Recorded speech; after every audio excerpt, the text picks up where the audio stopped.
Started my career as a TV reporter, as a TV journalist, and a storyteller. And I noticed that most of traditional media is not giving women any kind of space to tell their stories. So I was so eager to give myself as a woman and other women a platform, a safe platform to share their stories. Is there any advice you would like to give to the young females making their voice in the male dominating traditional narratives? When I start asking all of the very known TV stations and media outlets to produce a TV show that only host women to tell their stories and talk about their challenges, the only answer I get is no.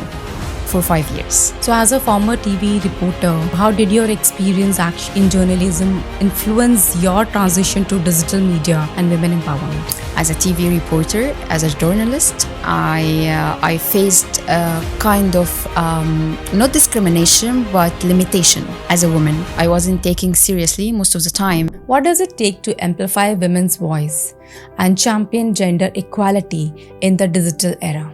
Today we'll introduce an exceptional leader at the forefront of this mission. As Managing Director of E7kky Networks, a digital company dedicated to women empowerment, she oversees E7kkays.com, an online magazine that shares women's stories and delivers quality content aimed at inspiring and supporting women globally.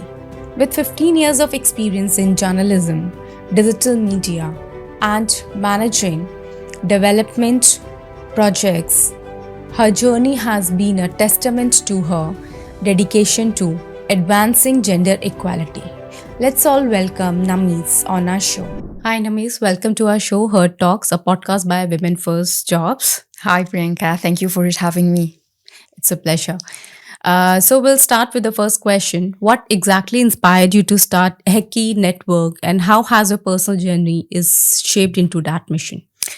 What inspired me to start the E7kky Network? It's actually E7kky Magazine first, a platform to tell women's story.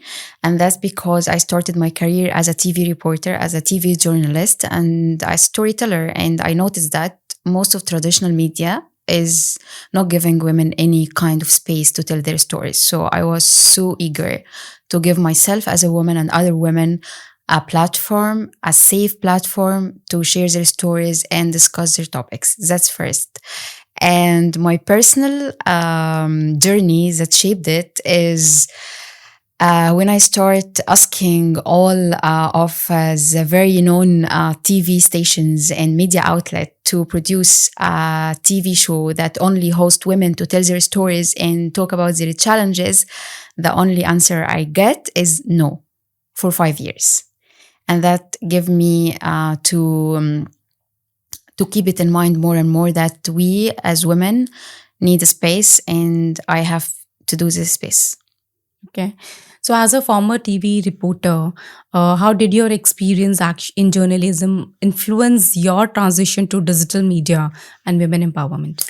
That's a very good question, because as I told you, when I was working in traditional media, in very well-known media outlet, as a TV reporter, as a journalist, I faced a kind of not discrimination, but limitation as a woman. I wasn't taken seriously most of the time. And when I have a piece of production idea, but only focus on women in non-stereotypical way, that we really listen to women's stories, we really care about their problems, I got no as an answer, as a big answer, as it's not important. And I remember one of the owner of this TV shows, when I already, with the middle management of the station, that we agreed to start producing a couple of episodes telling women's stories, he met me in the elevator and told me and asked me what I'm doing. And then when I told him that I'm doing a TV show for women, he was very upset, no, we don't need this kind of content. We can host a small segment at any existing TV show for women to talk about makeup, fashion, and so on.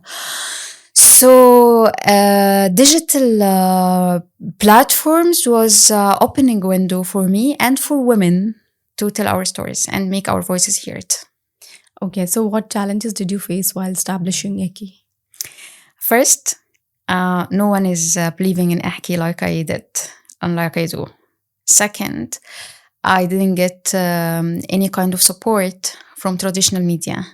Third, the first support I get from an organization interested in media innovation and digital media. And they support me and invest in my idea to start a website. And here comes the transition from traditional TV piece to a digital website. But when I started Ehki, the most challenge I get that women don't want to share their stories. Mm-hmm. And it was shocking. And that's because they don't have any kind of space before to share their stories, and the media only put women in stereotypes boxes. So most of the women don't want to be heard or seen on TV because it reflects kind of stereotype. And I overcome this challenge by asking my female friends to share their own stories with me.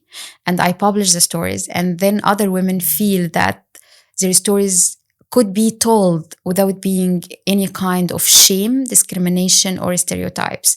And after years now, we got thousands of women ask us to share their stories. So it was a very big challenge because I didn't expect it. Okay. And can you share any story from Eki which left a lasting impact on you? I don't want it to be cheesy, but each story has something on me. But I can remember a couple of stories. One of them is an Egyptian girl who is originally from Upper Egypt, which is Upper Egypt's a very conservative area with a very unprivileged area. It's far away from the capital, so they don't have resources, and it's a very conservative mindset area, which is women and girls have a lot of challenges there regarding their education, their passion, their dreams, and so on. But this girl had the ability and the supportive family to support her to study outside the city in Cairo. And she got a scholarship in American University in Cairo. And the original plan for her is to study medicine. But when she explored her options, she fell in love with physics. And when she tried to convert her study from medicine to physics, a lot of her family was against her because, medicine, you will be a doctor and it's a secure job and so on. But then she convinced them with her decision, and she became one of the most brilliant physics scientists in the world, and she won the physics award for 2020 year. So she inspired me because she had a lot of challenges. She came from a very, very hard community with a very closed and conservative mindset, especially for women and girls. And she did something. And why she inspired me? Because I can see a lot of girls and women, they can see themselves in her. So she is an influential woman and she can inspire a lot of girls. That's amazing. So how do you navigate the balance between addressing societal challenges and celebrating women's achievement through Heke? Okay, that's a very tricky question, Priyanka, but it's very nice because when I started Ehki, I was very clear that I don't want to victimize women, because me as Namees, as a woman, I don't like to be victimized. We are not victims all the way. So I want to shape the challenges.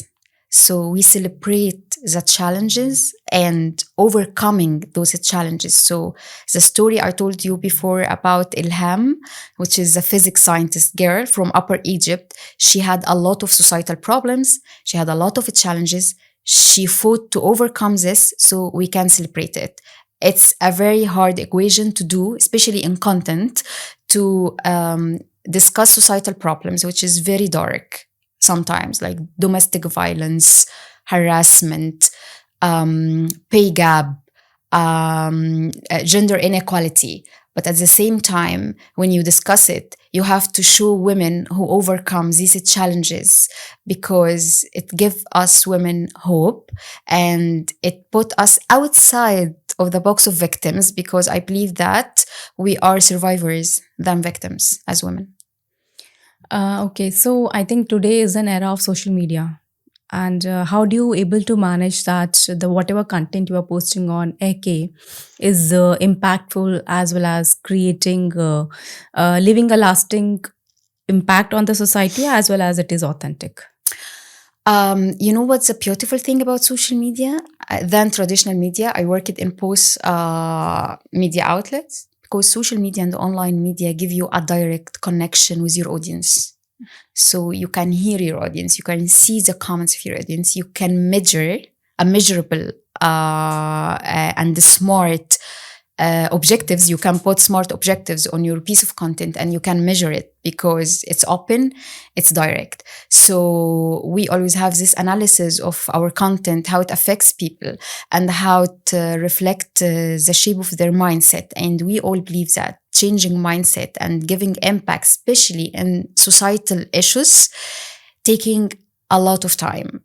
So I can say now with 100% sure that احكي, with 9 years of existence, creating content, dealing with women, interacting with women, creating other products to interact with women, that we kind of have an impact. When we have stories from women that when they see a story of a woman study engineer and success, she decided to convince her family in a very city far away from Cairo that she also want to study engineer. That's kind of impact. When we meet with women and organize an offline event outside the online platform, and we find we got thousands of women attend our event, listening to the talks, attend workshops, and network with each other, it's a kind of impact. So it's easy for media platforms existing on social media and online to measure really the impact. Besides, of course, you know, the surveys, focus group, and all of this marketing tools we do to measure that we are on the right track. Okay, but how do you measure the success of this initiative? Numbers. Okay. Investment. Numbers in terms of number of followers, number of engagement, number of partners, number of investment, and the business models that exist for 9 years. This is all of the measurement of the success. And also, how can you measure the success of media is with numbers of traffic and the quality of content. And I guess it's a very hard equation, but I guess احكي did it. When you create a content, it's not entertainment on social media, right, and got a lot of engagement traffic, this is kind of success rate for me. Okay.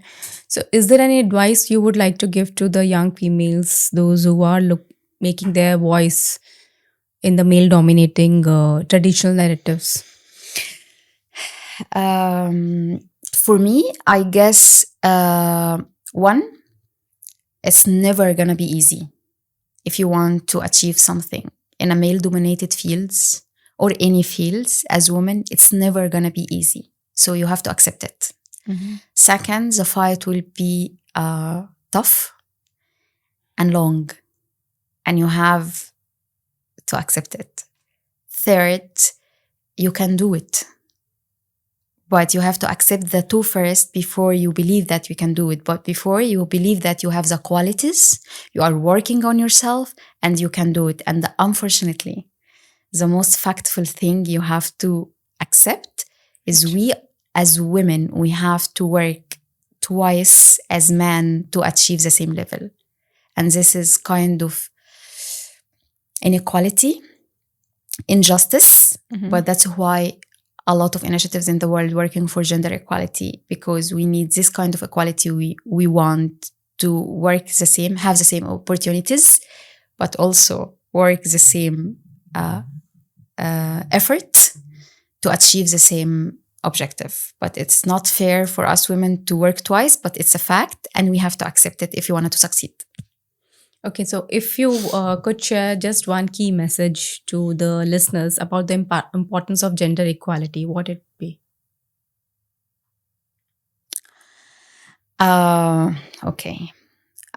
One, gender equality is not against men and is not giving privilege to women. Gender equality is to make us men and women working beside each other.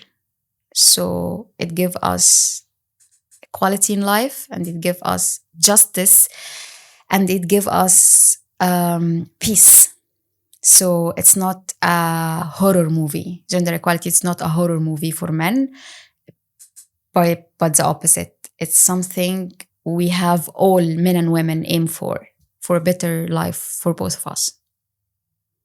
That's wonderful. And I think whatever you have mentioned here is truly insightful. And I'm sure there are so many females, those who are listening to this right now, they will definitely get inspired with these words. I hope to. Thank you so much for Thank coming you, on Priyanka. our show. Thank you for your time. Thank you.